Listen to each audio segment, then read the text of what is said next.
Next on, let's talk about these Corey Seager rumors real quick, and then we'll get into the Kyle Tucker stuff. So, according to Evan Grant of the Dallas Morning News, as well as Ken Rosenthal on it, the Rangers they're rumored to want to kind of shed some salary, and it sounds like Corey Seager could be a part of the equation.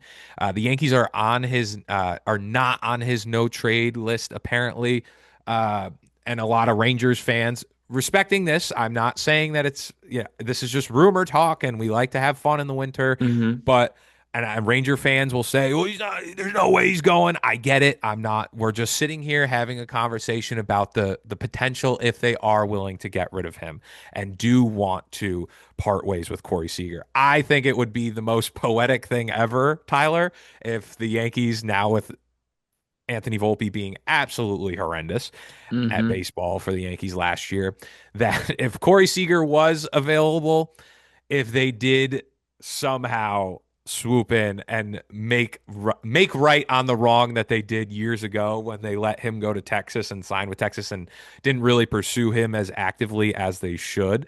And I mean, just looking at his numbers last year, 21 home runs, 50 RBIs, 271 average at 860 OPS. And listen, if that's production you're getting at the shortstop position, oh my God, it would be light years better than what we watched from Anthony Volpe last year.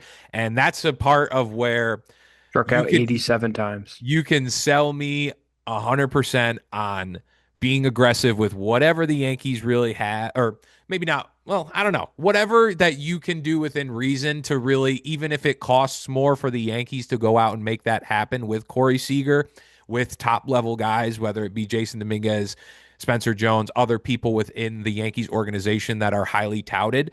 I think that just makes so much sense and would be just a bat in this lineup and just a dynamic for the team. Granted, he is another lefty, but I think just it would be Big moves would be happening if Seager came. that would So be a big move that I didn't foresee happening. And listen, I'm prefacing it with this.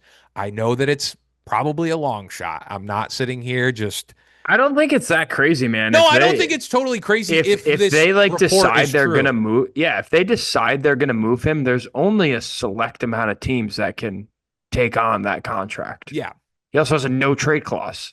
And apparently, I think it was the Red Sox and the Yankees. I think was the initial thing that they We're the weren't. two that are on there, So yes. listen, if But the that is Sox aren't something doing that, that. They have yeah, a they ton have, of middle yeah. infielders that are really young and really good. But you know who has a big vacancy at shortstop, or at least you know. But Oh, I did throw out me. I did throw out this joke. Nothing. And listen, I could see that.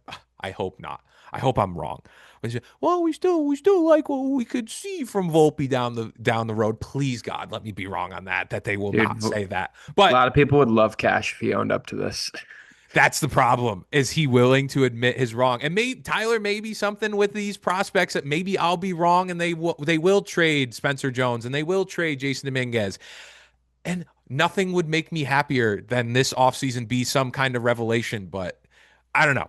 I think though for this team, if Corey Seager is available, if it is a situation where the Yankees can go out and make something happen, it is something they should be aggressively pursuing. That's Yeah. all I'll leave it at.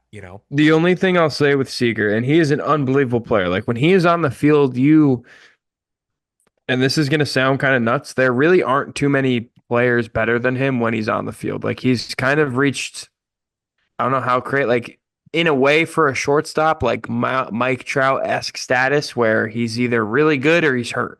I mean, he had a Yeah, that's fair. 6.2 WAR in 102 games last year. That's like literally on Aaron Judge, 9-10 WAR pace, which is nuts. Um, He's easily a top three shortstop in baseball. And yeah, and then again struck out 87 times. I mean, Volpe strikes out 87 times in 45 days. So, I mean, this is like we're talking a whole different stratosphere of caliber player here. Um, the thing with him, I don't think it's a stretch to call him injury prone. Really, since 2019, he's had 1 year where he hasn't missed significant time. And that's like talking 40 plus games, really. Um, so I don't think it's a stretch to call him injury prone. And I also don't think it's a stretch to say it is not the smartest thing to pay a guy $31 million dollars a year from age 32 to 37. Hmm. Now, if Corey Seager's a Yankee, will I be ecstatic? Yes. Um, just be mindful. You're going to be paying for a very old team a lot of money. When you're talking Cole, Judge, Seager, I kind of won't rope Stanton in because his contract's coming to an end, but I'm just throwing that out there. Um, you're the Yankees shouldn't inevitably matter, but you you go get Corey Seager. It's essentially having a Juan Soto type bat in front of Judge, and we saw how that took the Yanks to the World Series. So Fair enough. I'm all Uh, in on Corey Seager. I'm just playing devil's advocate.